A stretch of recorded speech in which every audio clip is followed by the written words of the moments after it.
Bismillahirrahmanirrahiim. Maanta waxaan diyaarinaynaa Statement of Comprehension Income. Statement of Comprehension Income waxaa loo publish gareeyaa external userska si sawir looga qaato caafimaad qabka shirkadda, in ay profit ku jirto iyo in ay loss ku jirto. Si aynu u diyaarino income statement-ka, waxaa waajib ah in aynu ku noqono trial balance-geennii aynu soo diyaarinay ee example-kii George Sales ayaa layna weydiiyey. Trial balance-geennii saleska inoo yaalaa wuxuu noqonayaa 12,000. 12,000 ayaynu geyn doonaa income statement-keenna. Saleskii imika waynu soo dhignay income statement-keenna.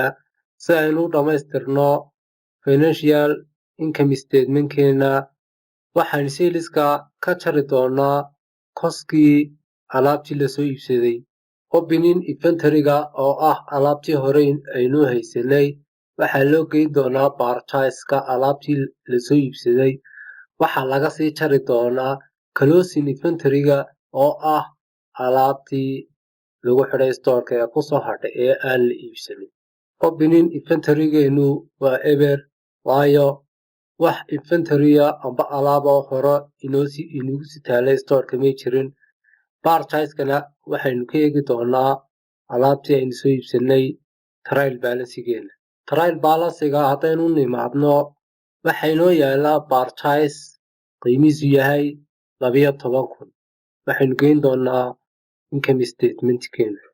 Purchase oo inoola mid ah 12,000.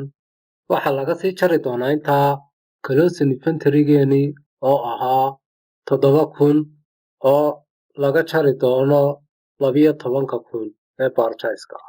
Cost of salesku markaa wuxuu noqonayaa 5,000 oo laga jaray saleska oo ah 12,000 si ay nagu soo baxdo gross profit. Haddii aynu kala jarno, gross profit-keenu wuxuu soo baxayaa 7,000.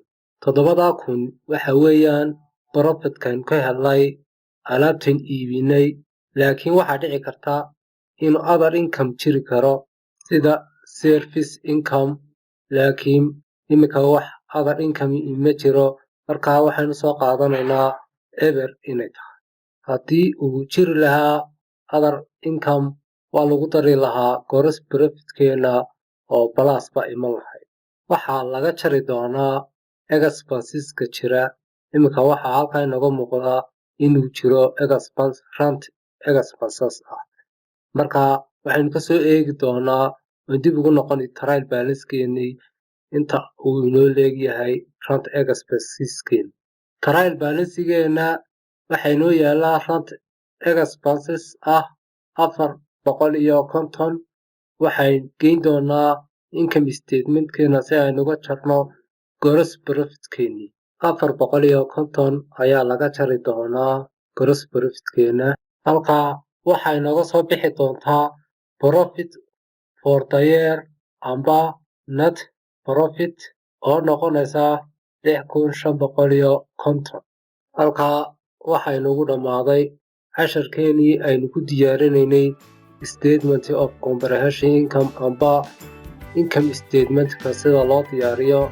casharka ku xiga waxaynu ku soo qaadan doonaa sida loo diyaariyo statement of financial position.